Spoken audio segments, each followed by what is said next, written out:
Nunca se suponía que naciera. Al menos, eso decía mi madre.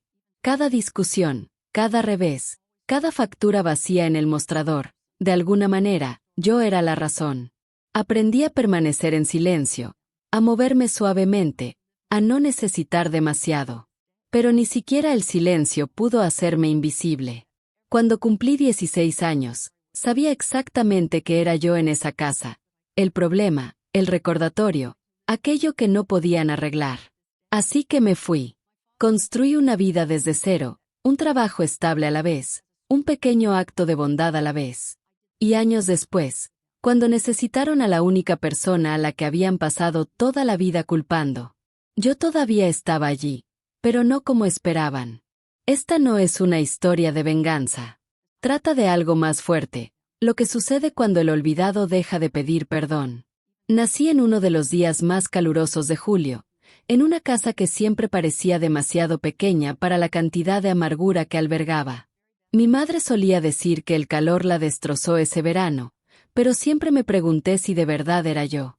A veces me contaba la historia, como el ventilador dejó de funcionar, como el médico llegó tarde, como mi padre no estaba porque la camioneta se averió. Parecía una historia común y corriente de mala suerte, pero por cómo la contaba, se podía sentir el resentimiento en cada palabra. Llegaste a este mundo ya causando problemas, decía, medio riendo, medio suspirando, y yo forzaba una sonrisa como si fuera una broma. Pero incluso de niña, podía oír la verdad escondida bajo su voz. Se suponía que yo no debía estar allí. Crecí en esa casa deteriorada a las afueras del pueblo, aquella con la pintura blanca descascarada y una puerta mosquitera que nunca cerraba del todo. Mis hermanos, Tom y David, eran mayores, perfectos, en realidad, al menos para ella. Tenían el pelo dorado y sonrisas fáciles, jugaban al fútbol americano, sacaban buenas notas y eran infalibles. Las paredes estaban cubiertas de sus fotografías, trofeos, boletines de calificaciones, huellas de manos pintadas. Mis fotos eran más pequeñas, metidas en la esquina de un marco o pegadas torcidamente con cinta adhesiva al refrigerador. Cuando llegaban invitados, mi madre sonreía radiante y contaba historias de sus hijos. Nunca me mencionaba a menos que alguien preguntara.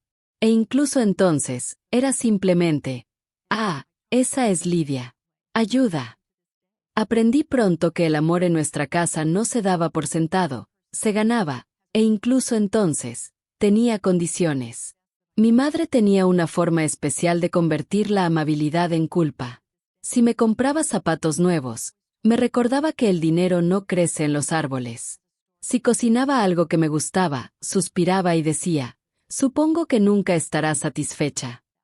Recuerdo una vez, cuando tenía unos 9 años, que le llevé un dibujo que hice de nuestra familia, todos de pie junto a la casa. Lo miró y frunció el ceño. Te dibujaste en el centro, dijo. Eso no está bien. Luego lo dejó y volvió a doblar la ropa. Me quedé allí mirándolo un buen rato, preguntándome dónde se suponía que debía pararme. Mi padre, bueno, no era cruel, no como ella, pero era callado, distante. El tipo de hombre que vivía en un segundo plano. Trabajaba muchas horas en el molino, llegaba a casa oliendo a humo y hierro, y apenas hablaba en la mesa. Cuando lo hacía, era con mis hermanos, sobre trabajo, deportes, coches, cosas que pertenecían a su mundo, no al mío. Una vez intenté hablarle de un libro que estaba leyendo, algo sobre una enfermera que salvó a un niño en la guerra. Asintió una vez, dijo, «Qué bien», y volvió a su plato. Después de eso, dejé de intentarlo. Lo bueno de crecer sin ser querido es que te enseña a desaparecer. Aprendes a moverte con sigilo, a interpretar los estados de ánimo como el tiempo, a percibir cuando se avecina una tormenta mucho antes de que truene. Ayudaba a mi madre con los platos, doblaba la ropa, me hacía útil. Cualquier cosa para evitar la mirada fría que indicaba que había vuelto a decir algo incorrecto. Cuando empezaban los gritos, me escondía en el porche, apretando las rodillas contra el pecho, contando los segundos entre sus palabras. A veces, veía parpadear las luces de las casas calle abajo e imaginaba cómo sería vivir en otro lugar. en algún lugar donde la gente se reía sin miedo a ser castigada. Todos los años, para mi cumpleaños, mi madre horneaba un pastelito, pero no era para celebrarlo. Era una tradición, como barrer el porche. Me daba un trozo con una sonrisa cansada, como si cumpliera una obligación. Nunca hacía fiestas, ni velas que soplar. Solo un pequeño trozo y un recordatorio de que deberías estar agradecido de tener esto. Cuando cumplí 12 años, recuerdo haberle preguntado si podíamos salir a tomar un helado. Me miró fijamente un buen rato y dijo, ¿crees que el dinero crece en los árboles? Nunca más volví a preguntar. Aún así, había pequeños destellos de luz en esa casa, pequeñas cosas que me impulsaban a seguir adelante. Mi abuela, por ejemplo, vivía a 2 calles de distancia y tenía las manos más suaves que jamás había conocido. Cuando la visitaba, me cepillaba el pelo y me contaba historias de su jardín, de paciencia, de cómo las flores florecen incluso en las grietas de las aceras. Solo hay que darles tiempo, decía. Creo que ella veía lo que mi madre no, o quizá lo que mi madre se negaba a ver. Una vez me dijo, hay gente que nace para amar menos que otra. No te lo tomes como algo personal, cariño. Simplemente no te conviertas en uno de ellos. No lo entendí del todo entonces, pero llevaba esas palabras conmigo como un escudo secreto. En la escuela, no era popular ni ruidoso. Mantenía la cabeza baja, hacía la tarea y sonreía cuando me hablaban. A los profesores les caía bien porque era educado, tranquilo y confiable. El tipo de estudiante que nunca causaba problemas. Pero envidiaba a los niños que se reían a carcajadas, que volvían a casa con sus padres esperándolos en el coche. Solía quedarme allí al final del día, fingiendo que ordenaba mi escritorio solo para no tener que caminar a casa tan pronto. El camino de regreso siempre se me hacía más largo de lo debido, como si el aire se volviera más pesado a medida que me acercaba a esa casa. A los 16, comprendí cuál era mi lugar. No era la hija a la que debían amar. Era la culpable cuando las cosas salían mal. Cuando mi padre perdió el trabajo durante unos meses, mi madre me espetó una noche. Si no hubieras llegado, podríamos haber ahorrado más. Ahora estaríamos bien. Lo dijo con tanta naturalidad, entre remover la olla y limpiar la encimera, que casi no sonó a crueldad, sino a un hecho. Pero se me quedó grabado. Cada palabra, cada tono, cada recordatorio de que yo era la grieta en su imagen perfecta. La verdad es que empecé a construir muros mucho antes de saber qué eran. Eran emocionales, silenciosos. No gritaba ni discutía. Simplemente aprendí a mantener mi silencio como una armadura. Empecé a ahorrar el poco dinero que podía, monedas de cuidar niños, propinas de ayudar a la señora Green en la panadería los fines de semana. Las guardaba en una vieja caja de hojalata debajo de mi cama. No era mucho, pero era algo que solo me pertenecía. Había noches en las que me quedaba despierto, escuchando el sonido del tren pasar a lo lejos. Las paredes temblaban, e imaginaba que me llamaba a otro lugar, a cualquier parte menos allí. Me prometí que un día me subiría a un tren así y no volvería jamás. No por despecho. No para que nadie se arrepintiera. Solo porque quería saber qué se sentía al respirar sin culpa. Mis hermanos crecieron y se fueron, pero siempre volvían de visita, trayendo regalos, historias y sonrisas que hacían sonreír a mi madre. Yo los observaba desde la cocina, preparando café, escuchando su risa llenar la casa de nuevo. Nunca se rió así conmigo. No creo que supiera cómo. Una noche, sentados a la mesa, la oí decir, no sé qué haría sin mis hijos. Yo estaba de pie justo detrás de ella, sosteniendo una bandeja con platos. No se giró. Dejé los platos en silencio y me disculpé. Más tarde esa noche, cuando todos habían ido y la casa estaba en silencio, me miré al espejo y susurré, no eres invisible. No para siempre. Mirando hacia atrás ahora, creo que fue entonces cuando algo en mí empezó a cambiar. Dejé de esperar el tipo de amor que no llegaba. Empecé a prestar atención al mundo exterior de esa casa, la amabilidad de los desconocidos, la fuerza serena de la gente que seguía adelante incluso cuando la vida era injusta. Fueron las pequeñas cosas, una profesora que dijo que tenía potencial, una vecina que me preguntó cómo estaba y me escuchó. Cada momento fue minando la historia que mi madre había construido a mi alrededor. Cuando me gradué de la preparatoria, nadie asistió a la ceremonia. Me llamaron y caminé sola por el escenario. Aún recuerdo el eco de mis zapatos contra el suelo del gimnasio, los aplausos corteses de desconocidos que no me conocían. Sostuve ese diploma en mis manos como si fuera una prueba, no de que me quisieran, sino de que existía. De que había llegado hasta aquí, a pesar de todo. Esa noche, caminé a casa bajo las farolas y, por primera vez, no me sentí pequeño. Me sentí firme. De alguna manera, más fuerte. Como si hubiera sobrevivido a algo contra lo que nadie se había dado cuenta. No lo sabía entonces, pero esa fuerza silenciosa se convertiría en mi mayor arma. No me haría rico ni popular, ni borraría el dolor, pero me ayudaría a superar cada prueba que viniera después. Y me prepararía para el momento, años después, cuando mi familia intentaría borrarme por completo, y finalmente aprendería a mostrarles lo que nunca vieron antes. Salí una mañana húmeda de finales de octubre, de esas que te hacen subirte el cuello y salir corriendo, fingiendo que no sientes el peso de las despedidas. La señora Green, de la misma calle, salió con una bolsa de papel llena de sándwiches y una sonrisa soñolienta. «Necesitarás el estómago lleno para el primer día», dijo, poniéndome un puñado de billetes doblados en la mano. «Tienes esa mirada. No la desperdicies». Lloré entonces, en silencio, bajo mi bufanda mientras la puerta mosquitera se cerraba de golpe tras de mí, y le dije que tuviera cuidado. Me dije lo mismo a mí misma. El tren olía a aceite, a alfombra vieja y a la pequeña lata de polvo de carbón pegada al andén. Veía las casas que pasábamos difuminarse en una acuarela de patios y porches, y con cada kilómetro sentía un suave desprendimiento en mi interior, como un nudo que se deshacía poco a poco. Mantuve la lata con mis monedas en mi regazo durante la primera hora, sintiendo el tintineo del cambio como un pequeño y tranquilizador pulso. No tenía un gran plan, ninguna promesa dramática para mí, solo el modesto mapa que había esbozado en mi cabeza. Trabajar de noche, estudiar de día, ahorrar lo suficiente para seguir adelante.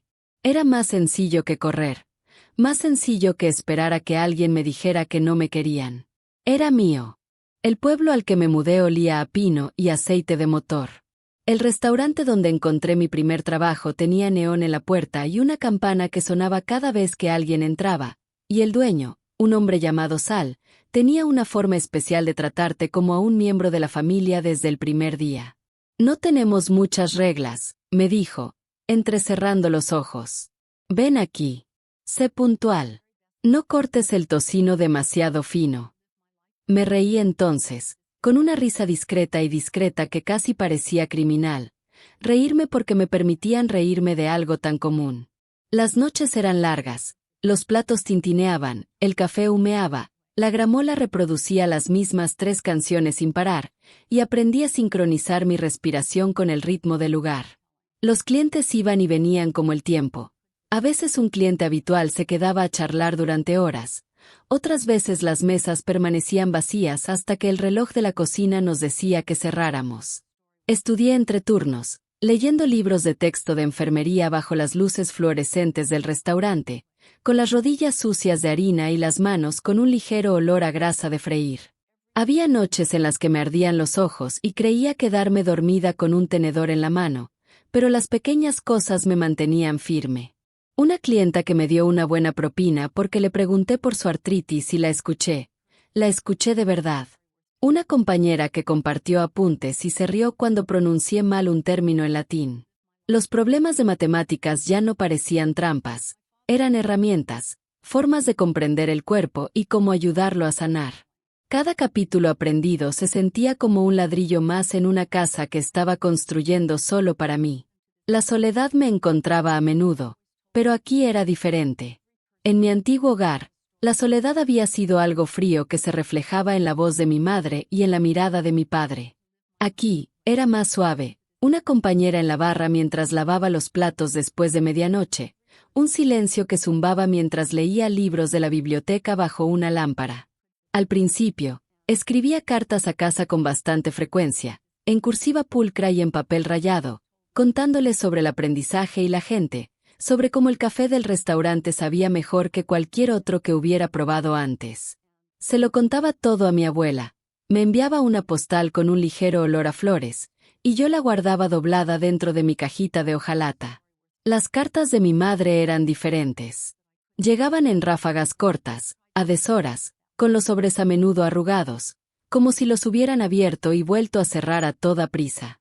Al principio, eran prácticas, recordatorios de facturas con las que había prometido ayudar, una nota sobre el gato que, de alguna manera, había aprendido a abrir la puerta de la despensa. Pero entre líneas prácticas, siempre había pequeñas pullas, un comentario sobre que debería pasarme más a menudo si podía, una insinuación de que mis decisiones les habían puesto las cosas difíciles a todos. Nos las arreglamos. Escribía. No te preocupes, linda cabecita. Ahí estaba de nuevo ese tono, no exactamente ira, sino una especie de desdén tenue que duraba más que cualquier tipo de cariño. Empecé a aprender a olvidar el dolor. Respondía cuando quería y dejaba algunas cartas sin abrir cuando el dolor era demasiado intenso. La amabilidad de la señora Green era un ancla silenciosa. Me enviaba un pastel cuando se enteraba de que había trabajado hasta tarde, y yo lo comía bajo la luz de la cocina, pensando en sus manos y en cómo me había dicho, no lo desperdicies. A veces, la generosidad aparece como una mano en el hombro y no se espera nada más a cambio. Eso también me enseñó algo. El trabajo en el restaurante me permitió conocer a todo tipo de gente. Había un bombero jubilado que siempre dejaba $1 extra y decía, para tu futuro, como si fuera una pequeña profecía. Había una pareja joven que venía los viernes por la noche y planeaba sus vacaciones en voz tan alta que todo el salón las oía.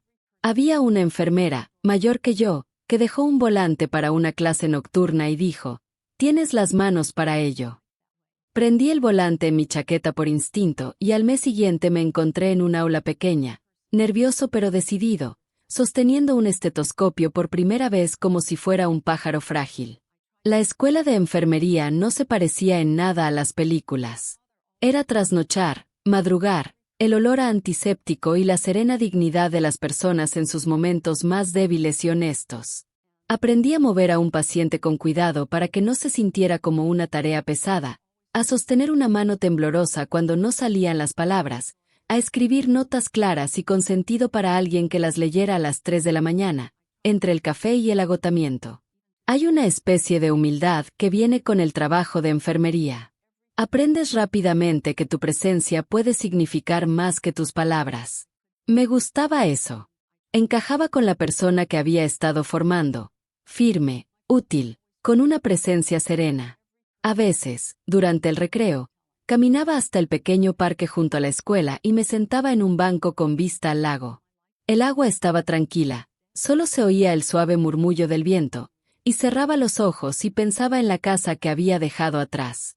Había recuerdos que aún me desgarraban, como aquella vez que mi madre me regañó por traer a casa un gato callejero. «Sabes que no podemos guardar cosas así», me dijo, y se dio la vuelta. Me quedaba con ese recuerdo como una piedra en el zapato hasta que se ablandaba. Pasaron los años y las pequeñas comodidades de mi nueva vida se acumularon. Pagué la renta a tiempo, mantuve mis libros y me gradué. Recuerdo el día que me prendí la insignia de enfermera en el uniforme y crucé las puertas del hospital sintiéndome como si hubiera subido al aire después de estar bajo tierra.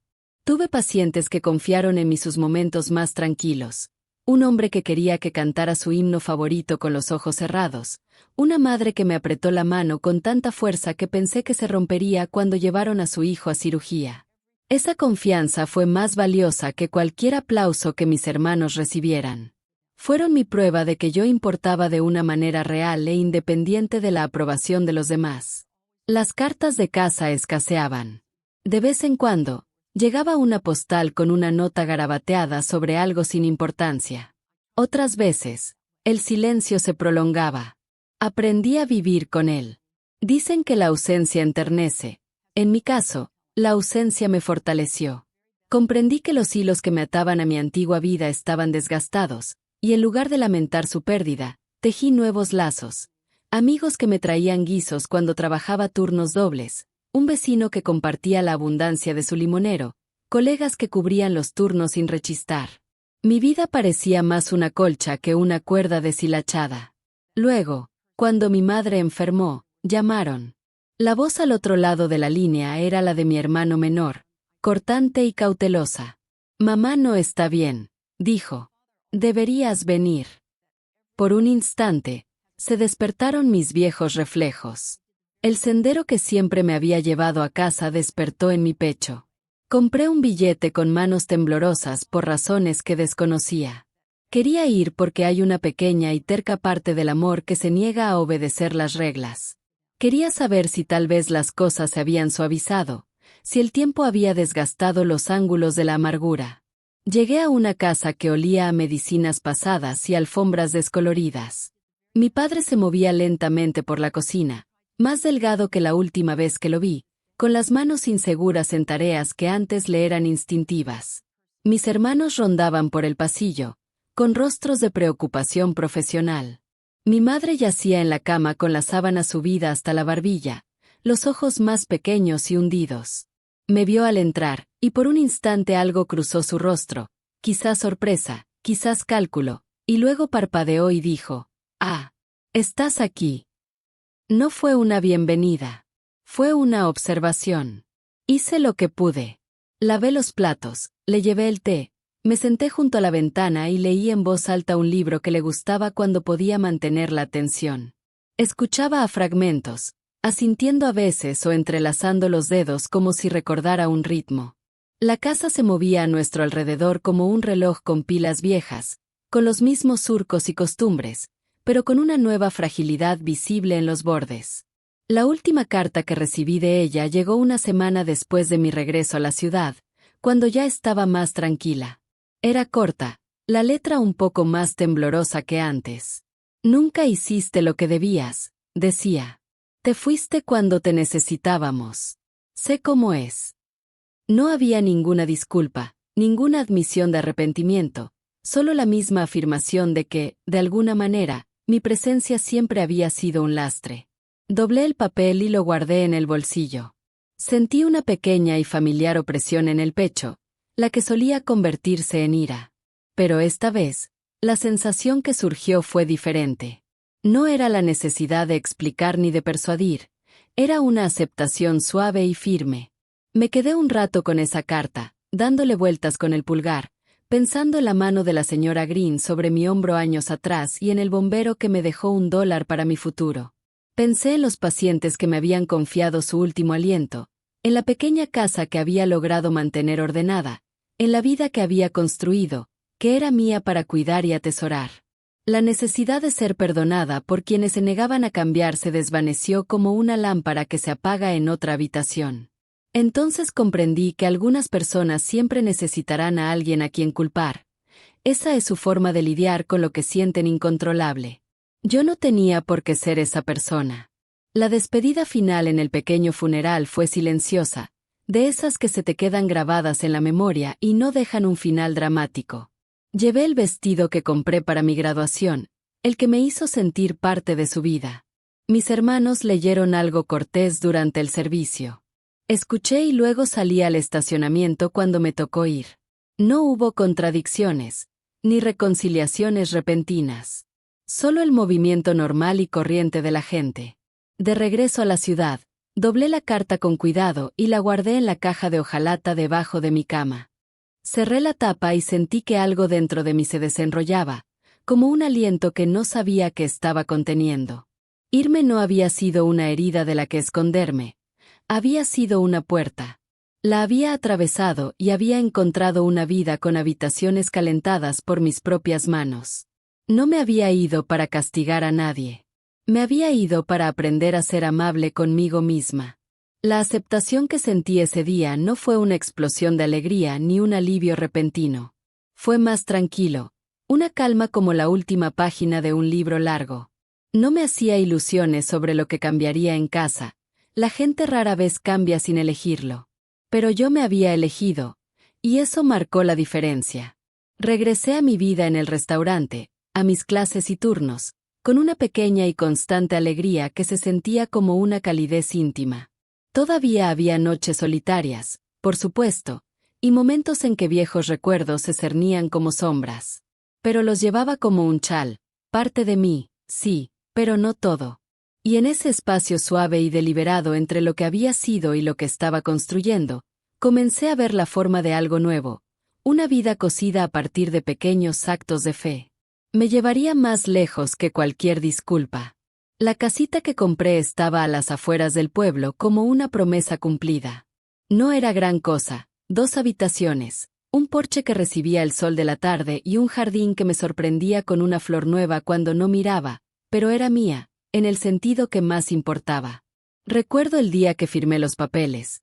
Tenía las manos firmes, la tinta corría con seguridad. Por primera vez en muchos años, sentí que la palabra hogar me envolvía sin esfuerzo. Era un silencio que invita a la reflexión, no el silencio ruidoso e inquieto con el que crecí. Era la clase de paz que una persona puede construir cuando aprende a ser amable consigo misma. El trabajo me dio un propósito como el pan da un hogar. La enfermería me enseñó a prestar atención a lo que la gente no dice. Aprendí a dar una mano sin recurrir a lugares comunes, a frotar y curar heridas dejando espacio para la historia del paciente. La gente del pueblo empezó a conocerme. La señora Klein, de la oficina de correos, me pedía consejos sobre la medicación de su padre. La maestra de la esquina me confiaba un esguince de tobillo después del recreo, y los padres suspiraban de alivio cuando les prometía que estaría allí para la vía intravenosa de sus hijos. No era fama, era confianza. Esa confianza silenciosa que te llega en mitad de la noche cuando alguien necesita ayuda. Esas pequeñas confianzas se acumularon hasta convertirse en algo estable. Ya no era invisible para todos. Los fines de semana trabajaba doble turno en la clínica y luego llegaba a casa, ponía la tetera y me sentaba con un sándwich y un libro. Pinté una pared del salón de azul pálido porque el agente inmobiliario me había dicho que el neutro era mejor para la reventa, pero yo quería un color que me hiciera respirar mejor.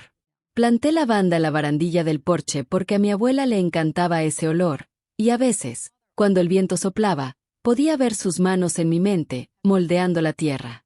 La casa se convirtió en testigo de una nueva vida.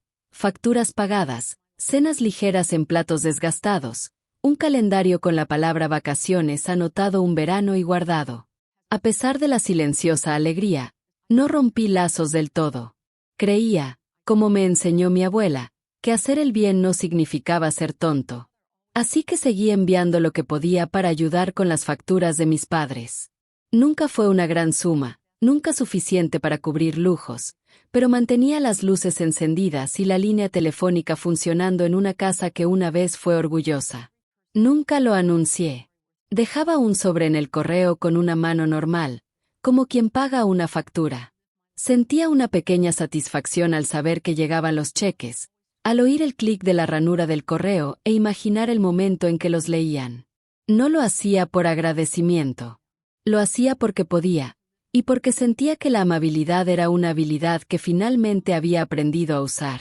Mis hermanos me llamaban de vez en cuando, sobre todo cuando había que arreglar algo. LYD, decía Tom, la calefacción no funciona, o David me preguntaba si podía pagar una factura mientras esperaba su sueldo. Hacía lo que podía. No me enorgullezco de eso, no es que haya ayudado, pero estaba harta de hacerme la niña enfadada de sus historias. Así que les enviaba dinero sin dramas. A veces me visitaban cuando necesitaban recoger algo de la casa, las herramientas viejas, una caja de recuerdos, y se iban enseguida. Su presencia en mi vida era esporádica, como la lluvia de verano. Caía a cántaros cuando era necesario y dejaba la tierra seca al poco tiempo. Sobre todo, el pueblo me dio el tipo de vida que uno puede llevar consigo. Aprendí a apreciar el sonido de mis propios pasos en el porche por la mañana. Aprendí a acostarme sin preocuparme de que alguien encontrara una nueva razón para culparme por la noche. Había reuniones comunitarias donde yo llevaba un guiso y ellos traían cuentos. Había tardes de domingo en las que leía en la silla junto a la ventana, con la luz cálida en las rodillas. Era pequeño, pero era mío, y la seguridad que me brindaba se sentía como una reparación lenta y cuidadosa. Entonces, una tarde, sentada en la recepción de la clínica, sonó mi teléfono. El identificador de llamadas mostraba el nombre de Tom. Sentí una pequeña aceleración. No alegría, no exactamente, sino la necesidad de sangre. Lidia, dijo con voz ensayada y mesurada. Mamá no está bien. Hubo una pausa que me hizo sentir como si alguien estuviera balanceando un pequeño objeto afilado. Deberías venir, añadió, y la línea tarareó algo que no se dijo. Cuando llegué a casa, olía diferente, a medicina y a ropa blanca doblada. Mi padre se movía más despacio, con los hombros gachos como quien lleva una carga pesada. Mis hermanos me rodeaban con una especie de cautelosa competencia, como si el duelo fuera algo que se pudiera programar y gestionar. Me senté en una silla cerca de la cama de mi madre y la observé respirar. Sus rasgos se habían suavizado, como si pertenecieran a años de pequeñas reparaciones y sonrisas cansadas.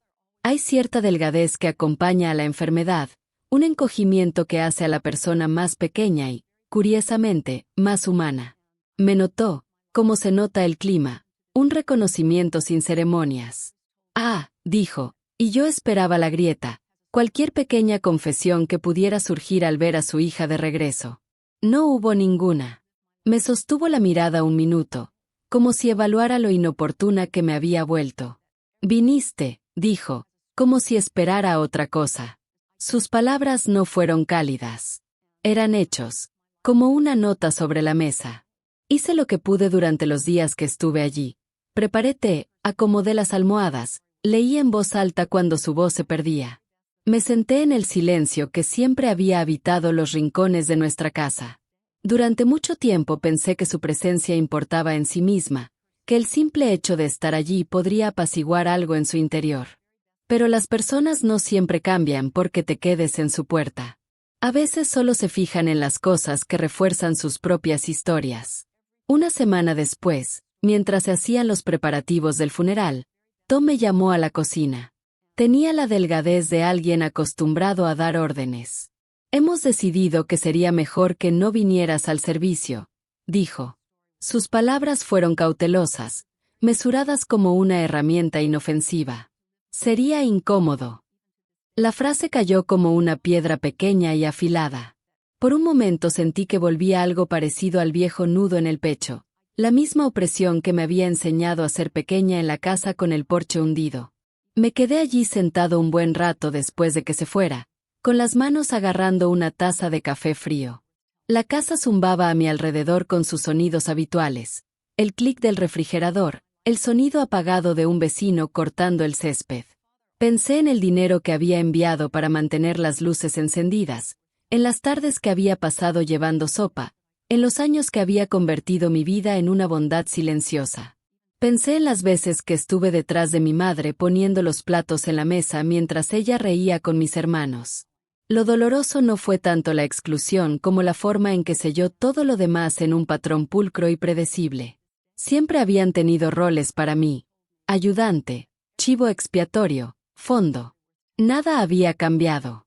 Algo cambió entonces, pero no como Tom esperaba. No me puse furioso ni colgué el teléfono de golpe. Sentí algo más claro que el dolor, una especie de claridad serena que atravesaba la niebla como la luz del sol. Vi, con firmeza y serenidad, lo que había sido cierto durante mucho tiempo: las personas que se niegan a cambiar no cambian con pasos en su puerta. Había intentado vivir esperando su aprobación durante décadas, y eso solo me había encogido. La carta que traía la voz de Tom era solo otro pequeño ejemplo. Si me quedaba intentando encajar en un lugar donde no había espacio para mí, me encogería hasta dejar de ser yo mismo. Me envolví en ese pensamiento como si fuera un suéter. No era tanto amargura lo que sentía, sino una apertura, un lugar donde la energía podía fluir hacia algo mejor. La decisión no se anunció con fuegos artificiales. Llegó silenciosamente, como las estaciones, un reconocimiento de que algunas cosas no te corresponden arreglar. No iría al funeral porque mi presencia se integraría en la narrativa de otra persona, un elemento más en la obra de cómo querían ser vistas. En cambio, conservaría la vida que había construido, la pequeña casa con su lavanda y los pacientes cuyas manos sostenía, y dejaría que las personas que me necesitaban de una manera que correspondía a mi valor me encontraran. También había una parte práctica de mí que simplemente comprendía la verdad de las cuentas y las tareas. Había ayudado cuando la necesitaban, y eso era suficiente. No permitiría que la exclusión fuera motivo para dejar de ser amable, pero ya no me definiría por las expectativas de quienes nunca habían honrado mi existencia. La claridad que se instaló en mí era como un mapa con una única instrucción clara: seguir viviendo. Seguir siendo amable con quienes te reconocen. Plantar un jardín donde cae el sol. Comprendí que esa era una fuerza más duradera que la venganza. En los días siguientes, el pueblo hizo lo que hacen los pueblos pequeños. Se dio cuenta y siguió adelante. Tom y David se encargaron del funeral, los vecinos asintieron en el supermercado y la vida siguió su curso normal. Yo me ocupaba de mis turnos y de mi pequeño jardín, contestaba el teléfono cuando un paciente necesitaba consejo, me inclinaba sobre las historias clínicas con serenidad. Extendí un cheque por lo que quedaba de lo que pensaba enviar para las facturas de la casa y lo metí en el buzón como un pequeño acto más de discreta decencia. Me pareció correcto hacer lo que pudiera y luego dedicar el resto de mi energía a construir lo que llamaría mío. Hay momentos en la vida que parecen puertas. De pie al otro lado de aquella cocina, con la tenue y nítida luz invernal que entraba por la ventana, sentí que se abría una nueva habitación. Era una habitación que me permitía conservar mi dignidad y mi paz sin disculparme. No sería la victoria contundente que algunos desearían.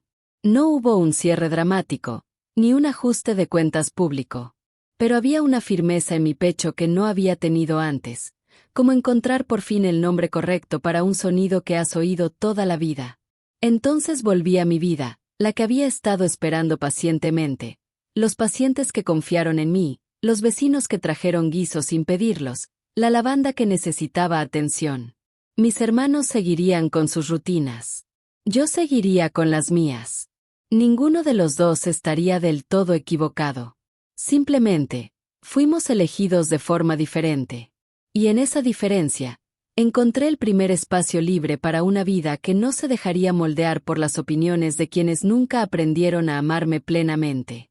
El sobre me pareció común y corriente, color crema, un poco más grueso que las facturas habituales, con el sello del abogado. Recuerdo estar sentado a la mesita de la cocina, con el sol del atardecer cayendo oblicuamente sobre la madera pintada de azul, y pensar, por un instante, que podría ser una pequeña y agradable sorpresa.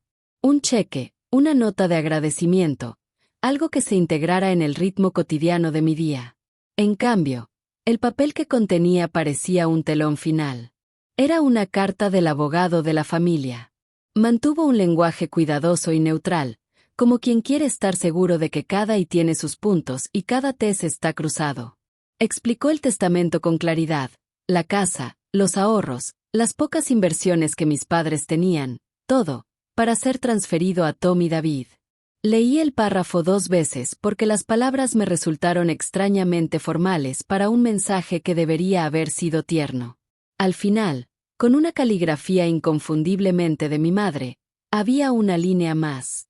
Sin florituras, sin pretensiones. Simplemente, nunca fuiste uno de nosotros.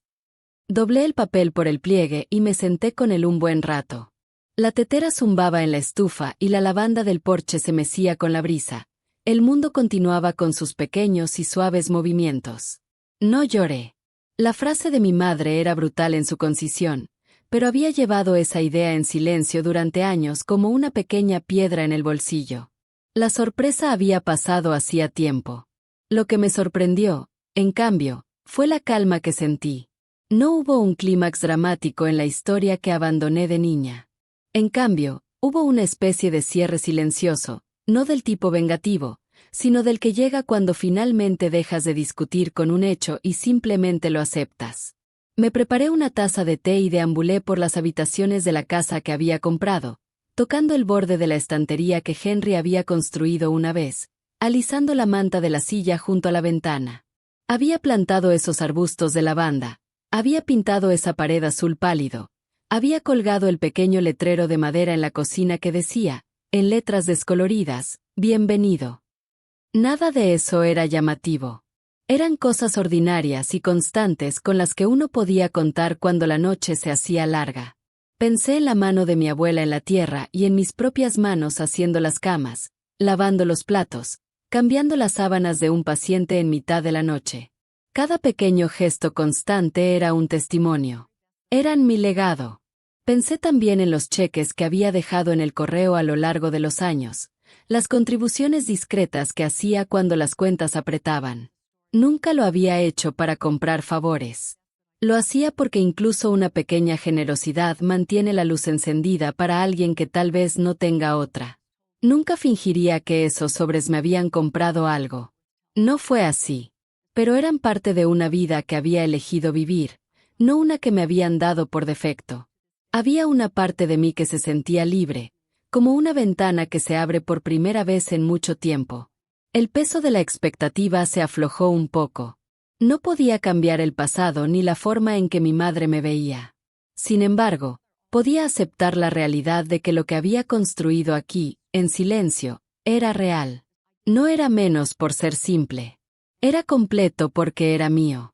Aún así, incluso con ese pensamiento tranquilizador, algo más me asaltó la memoria. Mi padre había dicho, una vez, años atrás, de una forma que ahora me parecía extrañamente profética, que había una parcela de tierra que le habían prometido a alguien de la familia. Lo mencionó de pasada, mientras arreglaba el escalón del porche, como si fuera un asunto doméstico trivial. Tu abuela quería asegurarse de que alguien tuviera un lugar a donde ir, dijo, dejando el martillo. Asentí entonces sin escuchar realmente. Sonaba a otra historia familiar en la que no encajaba. Pero la carta del abogado había descosido ese recuerdo como una costura. Me encontré pensando en mi abuela más de lo que lo había hecho en meses, recordando cómo me había recogido el pelo y me había dicho, algunos regalos son discretos, LYD. Hay que mirar donde otros no. Volví a llamar al abogado a la mañana siguiente. Su voz era firme y cautelosa. Sí, dijo tras una breve pausa. Hay una pequeña parcela que se transfirió hace años.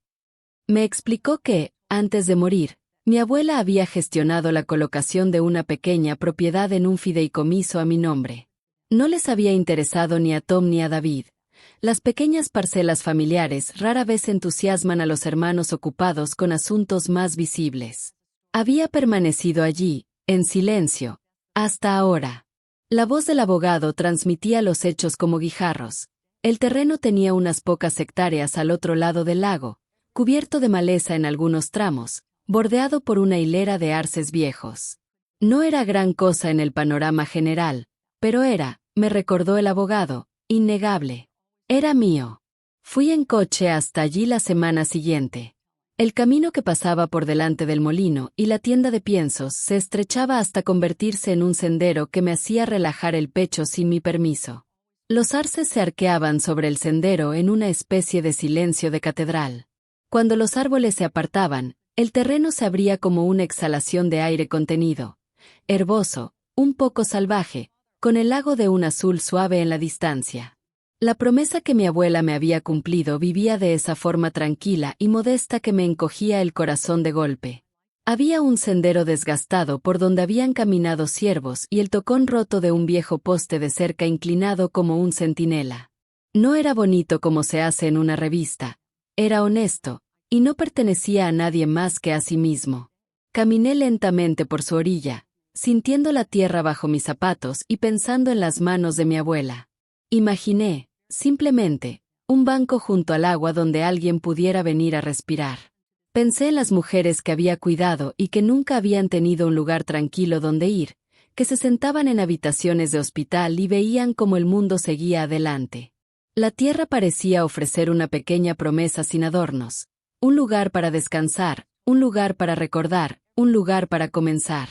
Por primera vez desde la carta, sentí una calidez que no era defensiva ni frágil. Era la calidez de una semilla que encuentra buena tierra. De regreso, pensé en cómo la gente a veces considera la herencia solo como dinero o propiedades con un signo de dólar. Pero mi herencia era diferente. Era un terreno que mi abuela había decidido reservar, un pequeño regalo obstinado en una familia que a menudo confundía el cariño con la obligación.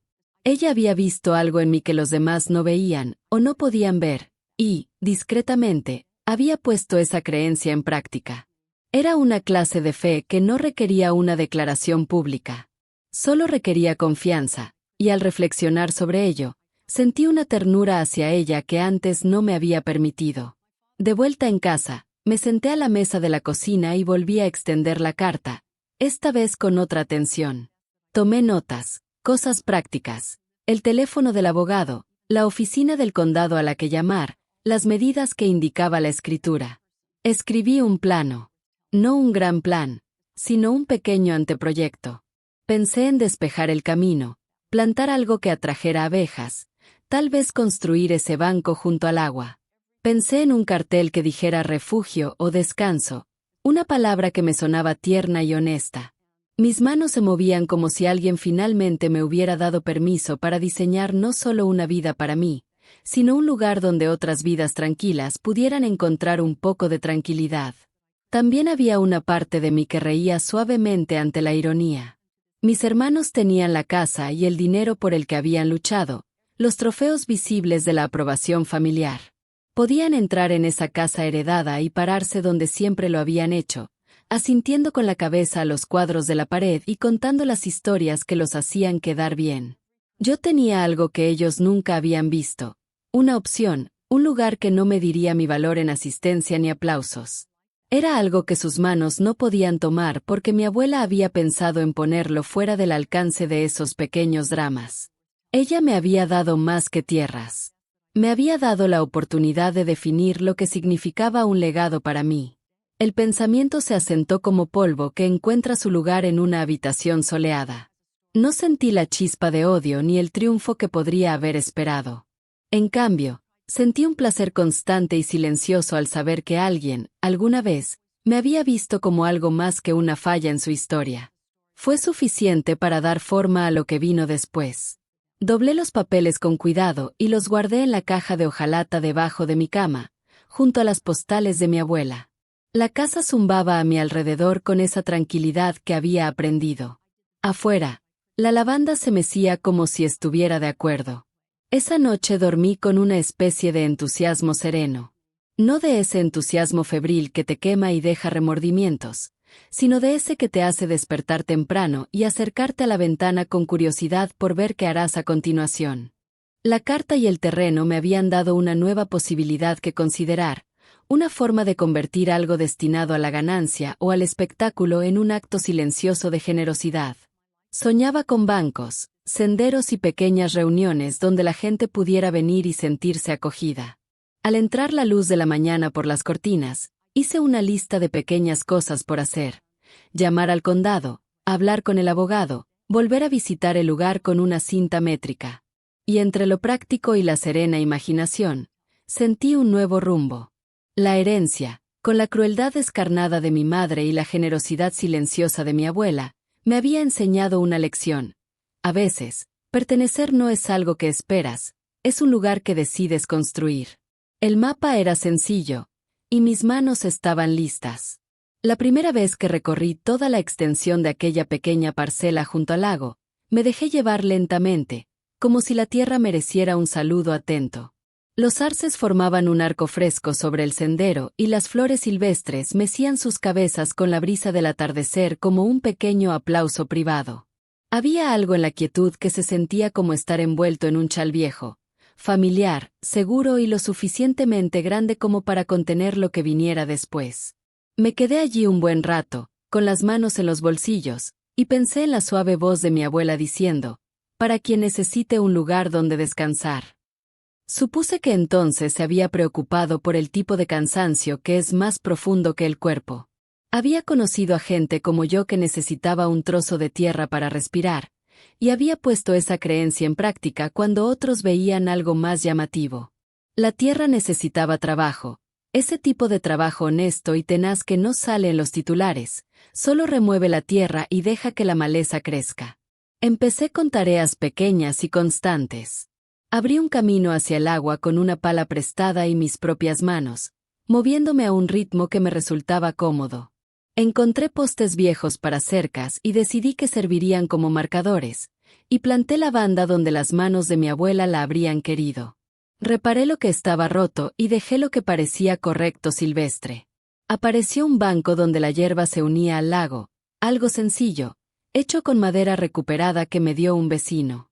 Lijé los bordes hasta que me quedaron las palmas en carne viva, y cuando finalmente lo coloqué junto al agua, me senté allí un buen rato, dejando que el viento dibujara sus pequeños mapas sobre la superficie. Tomar posesión del terreno no fue fruto de grandes designios. No tracé planes que cupieran en la carpeta de un banquero. Lo hice paso a paso, como había tomado mi vida, una decisión razonable tras otra. Al principio, aparté una pequeña parte de mis ahorros, no mucho, la verdad, pero suficiente para comprar una carretilla, unos arbolitos y algunos suministros básicos.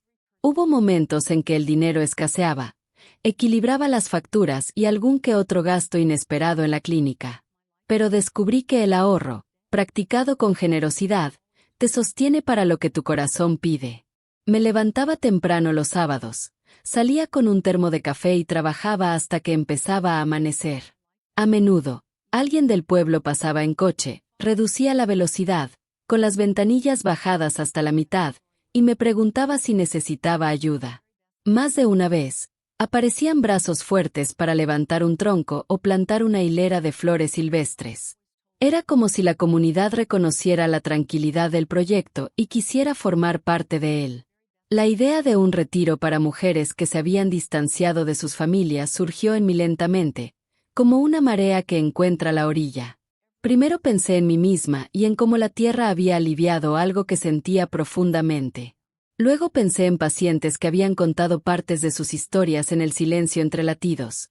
Una mujer que nunca había podido visitar a su madre por viejas discusiones.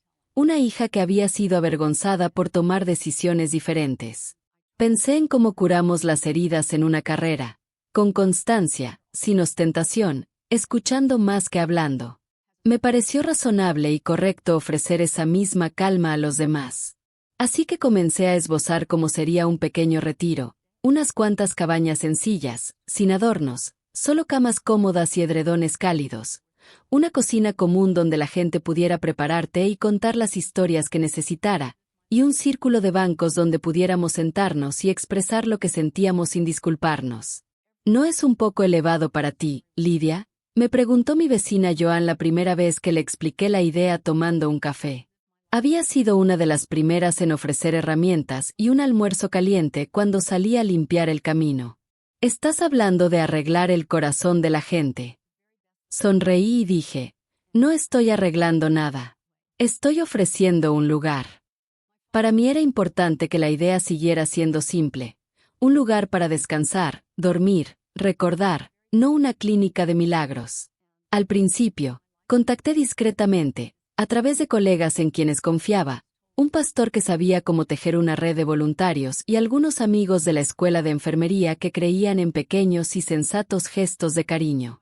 Hubo donaciones de madera y colchas viejas, y alguien donó camas. Un arquitecto paisajista jubilado de 2 pueblos vecinos se ofreció a ayudar a diseñar un jardín pequeño y accesible que aceptara manos de cualquier edad. La gente se ofreció no porque esperara fama, sino porque la idea encajaba con una parte de ellos que ya sabía lo que era ser necesitados. Decidimos el nombre rápidamente, en un momento de consenso en el porche de mi casita, Abensrest. El nombre parecía una promesa suave más que una proclamación. Reivindicaba la humildad. Pintamos un pequeño letrero de madera en azul pálido y lo clavamos en el poste de la entrada. El primer grupo en llegar fueron mujeres a las que solo conocía profesionalmente, una madre soltera cuyo hijo adolescente se había resistido al mundo, una maestra jubilada cuya familia se había alejado, una mujer que había regresado tras años en otro estado para encontrar la tranquilidad de la vida pueblerina demasiado ruidosa. Llegaron con pequeñas maletas y sus propias heridas privadas. Les dimos sopa, caminamos por el sendero hasta el lago y escuchamos sin urgencia. Hubo lágrimas y risas a ritmos desiguales, y hubo días en los que no ocurrió nada excepto el lento atardecer sobre las hojas. Era, en su simplicidad, exactamente lo que necesitaba ser. La voz se corrió como suele suceder en un pueblo pequeño, silenciosamente y con un impulso constante. Una enfermera que había oído hablar del lugar en una conferencia se lo mencionó a una amiga. Alguien leyó una nota en el boletín de la iglesia. Nunca hicimos publicidad llamativa. Imprimimos un folleto y lo dejamos en la clínica, en la biblioteca y en la sala de espera del dentista que una vez me prestó su camioneta para recoger plantones. La gente venía porque lo necesitaba, porque un amigo lo recomendó y porque el lugar les parecía una mano firme, no un titular. El periódico local se enteró antes de lo esperado. Una tarde, una reportera llegó en coche, no con ánimo de escándalo ni de grandeza, sino con un cuaderno sensato y una curiosidad paciente. Se tomó su tiempo, recorrió los senderos, se sentó en el banco junto al lago y pidió a las mujeres que se habían quedado que contaran sus historias si así lo deseaban. El artículo que escribió llamaba a Avens Rest un santuario construido desde el dolor, una frase que me sobresaltó la primera vez que la leí. La foto que acompañaba la columna mostraba el banco que había lijado, la lavanda que se cernía en primer plano y un tranquilo trocito de lago. No esperaba nada, en cambio, había un interés pequeño y sutil. Llegaron llamadas de personas dispuestas a ser voluntarias y las donaciones no paraban de llegar. UN carpintero jubilado se ofreció a construir UN Porsche en una de las cabanas. Una costurera local cosió cortinas. La gente trajo tarros de mermelada y hogazas de pan. La generosidad más sencilla, dada sin aspavientos, hizo que el lugar prosperara. Mis hermanos leyeron ese artículo en casa, supe después, mientras se servían el café de la mañana. Imagino que lo leyeron con una curiosidad fugaz, de esas que se sienten entre facturas y recados. Imagino que la sorpresa llegó como un golpe lejano. Me llamaron solo después de que alguien de su círculo recortara el artículo y lo pasara. Recuerdo la mañana en que sonó el teléfono y la voz de David sonó débil al otro lado de la línea. Así que es cierto, dijo. De verdad lo hiciste. Hubo una pausa donde podrían haberse dicho miles de cosas viejas. LYD, añadió finalmente. El artículo decía que era para mujeres que, ya sabes. No terminó la frase. No le hacía falta. Escuché, y no sentí ni triunfo ni malicia, solo una especie de distancia constante. Estaba sorprendido porque había estado ocupado viviendo una vida que medía el éxito de forma diferente. No lo culpé por eso. Nuestras medidas siempre habían sido diferentes. Después de eso, hubo conversaciones breves e incómodas. Tom pasó por mi casa una tarde porque se enteró de que estaba organizando una pequeña cena comunitaria y se quedó más tiempo del que esperaba. Intentó preguntar sobre donaciones y administración, como si todo el asunto necesitara mentes contables para que fuera válido. Respondí simple y directamente, como hacía con los pacientes. Mantenemos la modestia, Tom. Hay voluntarios. Mantenemos las luces encendidas y las camas calientes. Miró el lago un buen rato, y cuando se fue, vi sus hombros encorvarse de una manera que parecía más vieja que su edad. No era una confesión. Ni siquiera una disculpa. Fue, creo, un reconocimiento de que algo que había pasado por alto se había hecho realidad silenciosamente sin él. Sin embargo, la mayor parte del tiempo, el trabajo en Avens Rest continuaba a su ritmo sobrio. Me despertaba al amanecer para revisar el jardín, preparar el desayuno para quienes se alojaban, escribir una nota rápida a la lista de voluntarios y luego salía para mi turno en la clínica sintiéndome como dos personas en un solo cuerpo, la enfermera que atendía heridas y la mujer que había construido un pequeño acre de consuelo. Por las noches, quienes se quedaban contaban historias junto a la mesa de la cocina y a veces me preguntaban, en voz baja, cómo había llegado a hacer esto. Les contaba sobre una abuela que plantaba más que flores, sobre una vida de decisiones silenciosas, sobre cómo una lenta acumulación de pequeñas bondades podía sumar para lograr algo que importara. Asentían, a veces con lágrimas, a veces con una risa que parecía una pequeña reparación. Con el paso de las estaciones, se acumularon pequeños milagros. Una mujer que se reencontró con su hermana distanciada tras un fin de semana en el que ambas aprendieron a reconocer las cosas en voz alta. Una joven madre que se dio cuenta de que podía poner límites y conservar su dignidad. Un jubilado que lloró abiertamente por primera vez en años y luego regresó para ayudar a construir un camino.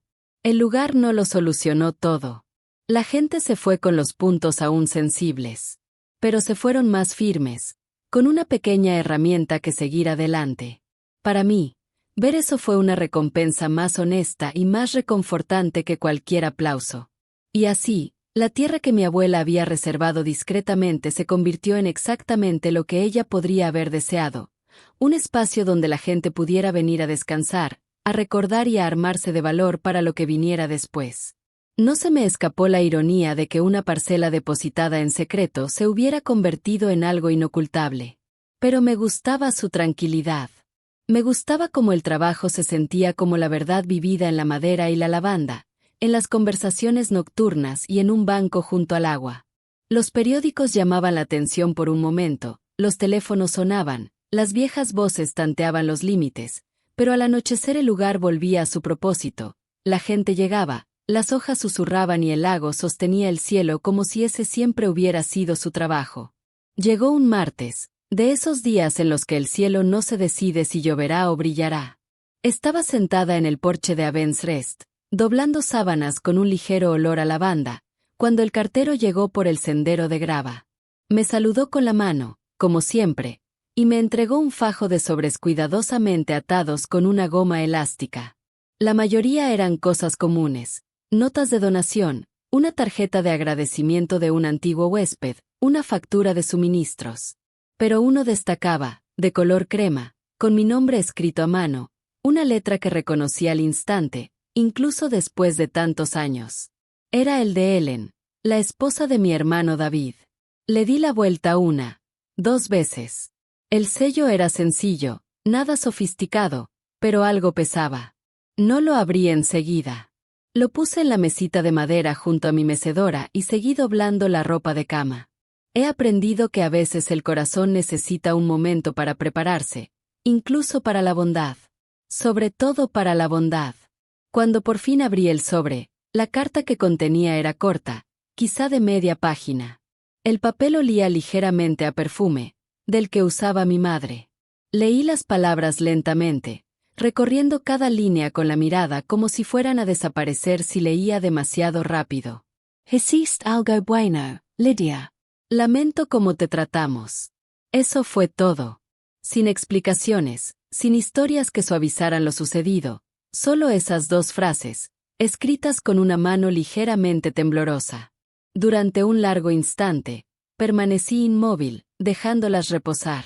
Se me nublaron un poco los ojos, no precisamente por las lágrimas, sino por el peso de las mismas, así como el perdón a veces viene envuelto en algo torpe e incompleto. No fue una disculpa que deshiciera décadas. No tenía por qué serlo. Fue un reconocimiento, pequeño y frágil, pero real. Y para alguien que había vivido media vida sin ser visto, ese pequeño destello de reconocimiento fue suficiente.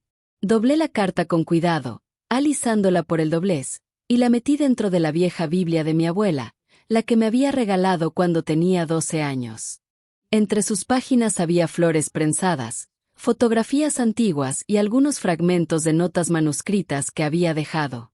Me pareció apropiado, de alguna manera, dejarla allí, entre cosas que habían sobrevivido a sus propias tormentas.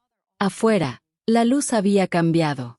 El sol colgaba bajo sobre el lago, extendiéndose sobre el agua como oro derramado de una jarra. La superficie ondulaba suavemente, y el aroma a hierba recién cortada se transportaba con el viento. Me recosté en la silla, escuchando el sonido del viento rozando los árboles. Era el mismo sonido que me había acompañado desde la infancia. Antes un eco solitario, ahora una especie de nana. Me dijeron que les arruiné la vida al nacer. Susurré. Las palabras ya no me dolían.